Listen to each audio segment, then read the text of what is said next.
नमस्कार दोस्तों, आपका स्वागत है कहानी वर्ल्ड यूट्यूब चैनल में, जहां हर कहानी सिर्फ एक कथा नहीं, बल्कि जीवन का आईना होती है। जब उत्तर हो पर सहयोग न हो, तब समाधान भी संकट बन जाते हैं। आज हम आपको सुनाने जा रहे हैं एक अद्भुत कथा, कौवे और उसकी पत्नी कवि की। यह कहानी सिर्फ मनोरंजन नहीं, एक जीवन पाठ है। तो आइए चलते हैं समय के उस दौर में, जहाँ एक नाई की पत्नी ने सम्राट को चौंका दिया, और फिर स्वयं को भी।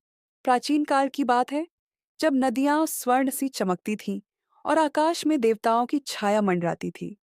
हिमगिरी के चरणों में बसा था अरण्यगढ़, एक ऐसा राज्य जहां न्याय और नीति का शासन था। परंतु जैसे सूर्य की तेज रोशनी भी कभी-कभी अंधकार की परछाई छोड़ जाती है, उसी तरह अरण्यगढ़ के दरबार में भी ईर्ष्या, अहंकार और लालच के बीज पनपने लगे थे। इसी राज्य में रहते थे दो विशेष जीव, कौवा कवन और उसकी पत्नी कवि। वे सामान्य पक्षी नहीं थे। उनका अस्तित्व प्रतीक था बुद्धिमत्ता और भविष्य दृष्टि का। इनके जीवन से एक अद्भुत कथा जुड़ी है, जो आज भी समय की दीवारों पर अंकित है। जहाँ वनों की छाया गहरी होती है, वहाँ नीति और अनीति की लड़ाई भी उतनी ही गूढ़ होती है। अरण्यगढ़ एक वैभवशाली राज्य था, परंतु समय के साथ उसका तेज मन पड़ता जा रहा था। जलस्रोत सूखने लगे थे, व्यापार ठप था और जनता की आवाज राजमहल तक पहुंच ही नहीं रही थी। राजा महेंद्र सेन, जो कभी प्रजा का प्रिय था, अब उलझनों से घिरा था। उसके दरबार में नीतिज, ब्राह्मण और योद्धा सब थे, पर समाधान कोई न था। इसी राज्य के एक कोने में था एक छोटा सा गांव, जहां रहता था नाई धवल, सरल, विनम्र और विचारशील। उसकी पत्नी काव्या अत्यंत बुद्धिमान और दूरदर्शी थी। वह चुपचाप धवल की बातों में दिशा देती और उसके विचारों को आकार देती। काव्या को गांव वाले मौनमती कहते, वह जो बोले नहीं पर दिशा दे। एक दिन जब धवल दरबार में बाल काटते समय राजा से राज्य की समस्याओं पर चर्चा करने लगा, उसने काव्या के बताए कुछ उपायों का उल्लेख किया। महाराज, कर कम कर दीजिए, प्रजा स्वयं व्यापार बढ़ाएगी। जल संकट का समाधान तभी संभव है जब लोग स्वयं जल संचित करना सीखें। इसके लिए एक उत्सव हो, यज्ञ हो, जिसमें सब भाग लें। राजा को यह सुझाव गूढ़ पर सही लगे। वह चकित हुआ। एक नाई इतना सोच कैसे सकता है? धवल ने सिर झुका लिया। महाराज, यह विचार मेरे नहीं है, मेरी पत्नी की दृष्टि है। ज्ञान का पहला चरण होता है उसे पहचानना जो दिखता नहीं, और स्वीकारना जो तुम्हारा नहीं। जब बुद्धि बोलती है तो सत्ता घबराती है, जब नारी सोचती है तो अहंकार कांपता है। राजा महेंद्र सेन ने जैसे ही काव्या की प्रशंसा की और धवल को अपना राजकीय सलाहकार नियुक्त किया, दरबार में हलचल मच गई। महामंत्री, तांत्रिक और दरबारी पुरोहित, सबकी आंखों में ईर्ष्या की ज्वाला थी। वे बोले, एक नाई की पत्नी के कहे पर राज्य चलाया जाएगा? यह राजधर्म का अपमान है। महामंत्री ने राजा से कहा, महाराज, बुद्धि की वास्तविक परीक्षा होनी चाहिए। जो इतनी चतुर स्त्री है, उसे एक ऐसा प्रश्न दीजिए जिसका उत्तर कोई भी सामान्य व्यक्ति नहीं दे सकता। यदि वे ये उत्तर दे सके तो हम सब मौन रहेंगे। राजा को यह बात ठीक लगी। उन्होंने धवल को बुलाया और कहा, कल तुम्हारी पत्नी दरबार में उपस्थित हो। उसे एक प्रश्न दूंगा, यदि उत्तर न दे सकी तो तुम्हारा स्थान छिन जाएगा। धवल भारी मन से घर लौटा।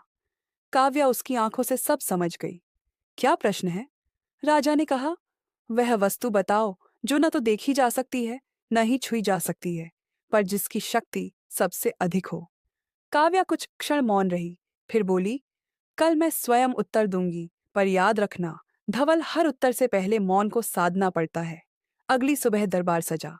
काव्या पहली बार वहां पहुंची। उसका सादा वस्त्र, सरल दृष्टि, पर चेहरे पर असाधारण आत्मविश्वास था। राजा ने प्रश्न दोहराया। काव्या ने हाथ जोड़कर कहा, महाराज, उत्तर है विचार। विचार को कोई देख नहीं सकता, छू नहीं सकता, पर वही विचार युद्ध का कारण बनते हैं। वही विचार शांति का मार्ग दिखाते हैं। विचार ही एक राजा को न्यायप्रिय बनाता है या अत्याचारी। विचार ही प्रजा को विद्रोही या समर्पित बनाते हैं। संसार को रचने वाला ब्रह्मा भी पहले विचार करता है, तभी सृष्टि होती है। कुछ क्षणों तक कोई शब्द नहीं बोला गया। फिर राजा उठे और बोले, काव्या, तुमने मुझे स्वयं से परिचित कराया है। तुम्हारी बुद्धि को मैं अरण्यगर्भ की संपत्ति मानता हूँ। महामंत्री ने दांत पीसे, पर चुप रहा। सच्चाई इतनी सीधी और स्पष्ट थी कि विरोध का साहस किसी में न बचा। जहां शरीर की सीमा समाप्त होती है, वहां विचार की शक्ति प्रारंभ होती है, और विचार नारी का सबसे प्राचीन और सबसे शक्तिशाली अस्त्र है। कभी कभी फूलों की वर्षा में कांटे चुपचाप उग आते हैं, और जब बुद्धिमत्ता पर ताली बजती है तो भीतर एक स्वर गूंजता है, मैं श्रेष्ठ हूं। काव्या अब अरण्यगढ़ की सबसे चर्चित महिला बन चुकी थी। गांव की महिलाएं उसे देवी तुल्य मानने लगीं। व्यापारी उसे आमंत्रित करते कि वह उनके विचार सुधारे, सैनिक उसे प्रणाम करते, आपका विचार हमारे अस्त्र से अधिक तेज है। राजा ने दरबार में एक नीति सभा बनाई और काव्या को उसका अध्यक्ष घोषित कर दिया। काव्या अब नियमित रूप से राजा से मिलने लगी। धीरे धीरे राजा भी मंत्रियों से पहले उसकी राय पूछने लगा। धवल प्रसन्न था, पर भीतर कहीं कुछ कांप रहा था। काव्या अब हर बात में हस्तक्षेप करने लगी थी, चाहे वह व्यापार हो, युद्ध या देवी पूजन की विधि। एक दिन धवल ने कहा, काव्या, अब तुम स्वयं से सलाह लेने लगी हो, क्या यह ठीक है? काव्या मुस्कुराई। धवल, जब विचार इतना स्पष्ट हो तो बाहरी सहारा क्यों चाहिए? अब मेरे उत्तरों में शंका नहीं बची। दरबार में एक वृद्ध सलाहकार ने राजा से कहा, महाराज, आने वाले मास में वर्षा नहीं होगी, हमें जल संरक्षण का पुनः आयोजन करना चाहिए। काव्या ने बात काटी, हमने ऐसा पिछले वर्ष किया था, फल नहीं मिला। यह समय व्यापार में लगाओ, न कि यज्ञ में। राजा ने उसकी बात मान ली। वृद्ध मौन हो गया, पर उसने जाते जाते केवल एक वाक्य कहा, जहां यज्ञ की अग्नि को तर्क की हवा मिले, वहां आस्था राख बनती है। धीरे धीरे काव्या की निर्णयों में कठोरता आने लगी। उसने लोगों को सलाह देना बंद कर दिया। अब वह आदेश देती थी। महल में कौवा कौन बैठा उसे निहारता, कभी सिर झुकाता, कभी आकाश की ओर उड़ता। उस रात स्वप्न में काव्या को कवन ने कहा, जब तुमने विचार को चुना था तब वह दीपक था, अब तुमने उसे तलवार बना दिया है। दीपक प्रकाश देता है, तलवार घाव। बुद्धिमत्ता वह दीप है जो दूसरों के लिए जलता है, लेकिन जब वह केवल स्वयं को रोशन करने लगे तो वह अहंकार की ज्वाला बन जाती है। सत्य की सबसे कठोर परीक्षा तब होती है जब सामने केवल शोर हो और भीतर केवल मौन। वृकगढ़ पड़ोसी राज्य, जो कभी अरण्यगर्भ का मित्र था, अब उसकी सीमाओं पर सेना बढ़ा रहा था। कारण अस्पष्ट था, पर राजा महेंद्र सेन को एक गुप्त पत्र प्राप्त हुआ। यदि अरण्यगर्भ हमारी कर नीति स्वीकार नहीं करता तो हम युद्ध को धर्म समझेंगे। राजा ने तुरंत सभा बुलाई। सभी मंत्री भयभीत थे, पर अब भी सभी की दृष्टि काव्या पर थी। राजा ने पूछा, क्या युद्ध की तैयारी करें या संधि का मार्ग चुनें? काव्या ने बिना देर के कहा, महाराज, वृक्कर को भ्रमित करिए। उन्हें यह यकीन दिलाइए कि हम संधि के इच्छुक हैं, पर भीतर ही भीतर युद्ध की तैयारी करें। उन्हें भ्रमित करना ही हमारी विजय है।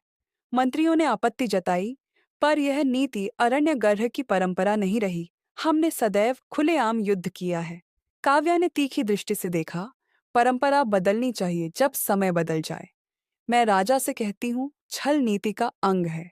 राजा झिझका, पर काव्या की दृढ़ता ने निर्णय को मजबूर कर दिया। संधि प्रस्ताव भेजा गया, पर भीतर ही भीतर सेना गुप्त रूप से तैयार होने लगी। वृकगर्भ ने प्रस्ताव को अस्वीकार कर दिया, और जब उन्होंने हमला किया तो अरण्यगर्भ की सेना पूरी तरह तैयार थी, पर गलत दिशा में। काव्या की नीति के कारण प्रमुख मार्गों की सुरक्षा को नजरअंदाज कर दिया गया था। वृकगर्भ ने अचानक आक्रमण किया और कई गांवों पर अधिकार कर लिया। अरण्यगर्भ की जनता भयभीत हो गई। धवल रात में काव्या से बोला, क्या यह वही विचार है जिसे तुमने सत्य का रूप बताया था? जहां लोग भ्रमित हों और राजा अपूर्ण तैयारी में हो, वहां बुद्धि नहीं, केवल अंधता है। काव्या चुप रही, फिर बोली, मैंने तो सच्चाई का मार्ग चुना था, पर शायद अपनी ही दृष्टि से धुंधला हो गई। उस रात फिर वही स्वप्न। कवन और कवि प्रकट हुए। कवन बोला, भ्रम यदि बुद्धि से उपजे तो वह सबसे खतरनाक अंधकार बनता है। कवि ने कहा, तुमने सोचना बंद कर दिया और निर्णय देना शुरू कर दिया। यही पतन का पहला चरण होता है। काव्या जागी आंखों में पहली बार पश्चाताप की लहर। युद्ध केवल तलवारों से नहीं, निर्णयों से हारे जाते हैं, और निर्णय केवल तब तक सार्थक होते हैं जब उनमें संवाद की नींव हो। बहुत अच्छा।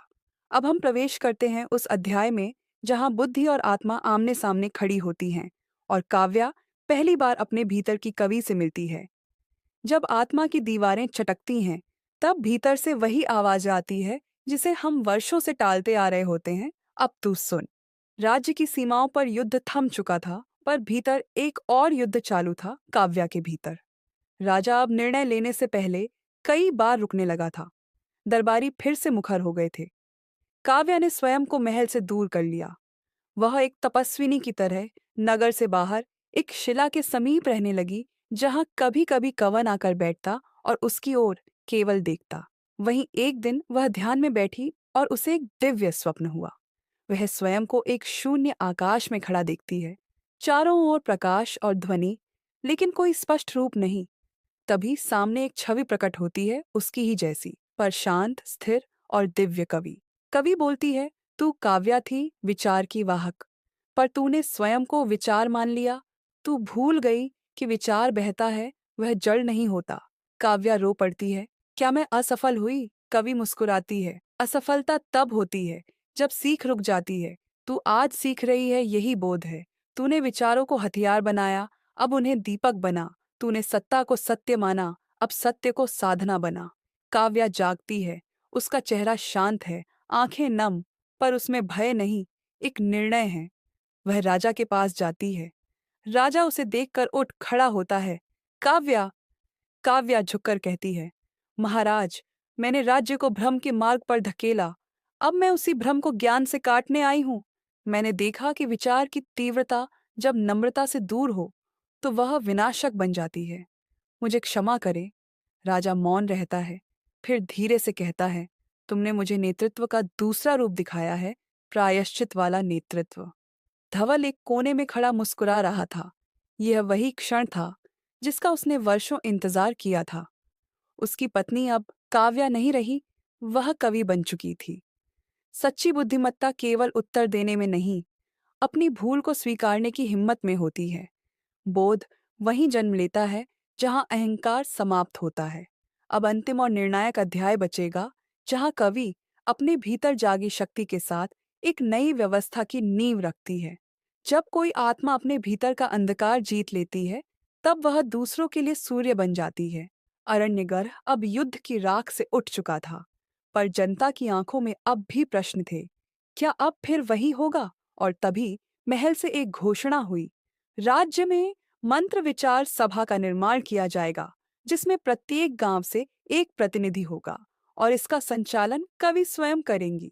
कवि ने दरबार में सबके सामने कहा, राज्य केवल राजा या सलाहकार से नहीं चलता। राज्य चलाते हैं वे लोग जिनकी पीड़ा को हमने निर्णयों में भुला दिया। अब हर निर्णय में जन का विचार आवश्यक होगा। विचार अकेले जब चले तो वे छल बनते हैं, पर जब साथ चलें तो वे धर्म बनते हैं। गांवों में सभा लगाई गई। स्त्रियां, वृद्ध, सैनिक, व्यापारी सब ने विचार साझा की। कवि हर सप्ताह उन सुझावों पर काम करती और फिर खुद जाकर बताती कि क्या क्यों स्वीकार हुआ और क्या क्यों नहीं। कवन अब भी हर दिन शिला पर बैठा देखता, पर इस बार उसकी आंखों में संतोष था। उसकी पंखों की चमक लौट आई थी। एक दिन वह उड़ते हुए बोला, काव्या अब शब्द नहीं रही, वह अब कवि है और कवि केवल विचार नहीं, बोध बन गई है। अरण्यगर्भ का युग धर्म। कवि की प्रणाली ने राज्य को नया नाम दिया, झेय राज्य, जहां ज्ञान ही शासन की नींव बना, जहां अहंकार नहीं, सहमति थी, जहां आदेश नहीं, संवाद था, जहां सत्ता नहीं, सेवा थी। सालों बाद एक शिष्य ने कवि से पूछा, माता, सबसे शक्तिशाली खजाना क्या है? कवि मुस्कुराकर बोली, समय, क्योंकि वही तुम्हें बताता है कि कब बोलना है, कब सुनना है और कब मौन रहना है। कहानी का अंतिम संदेश, विचार जब बोध से जन्मे और सेवा से पले तभी वे युग बनाते हैं। कवि केवल एक स्त्री नहीं थी, वह हर उस आत्मा की कहानी है जो स्वयं से लड़कर दूसरों के लिए रोशनी बनती है। तो अगर आपको हमारी बातें अच्छी लगी तो कहानी वर्ल्ड को लाइक, शेयर और सब्सक्राइब जरूर करें, क्योंकि यहाँ हर कहानी सिर्फ सुनाने के लिए नहीं, बल्कि जिंदगी बदलने के लिए होती है। धन्यवाद।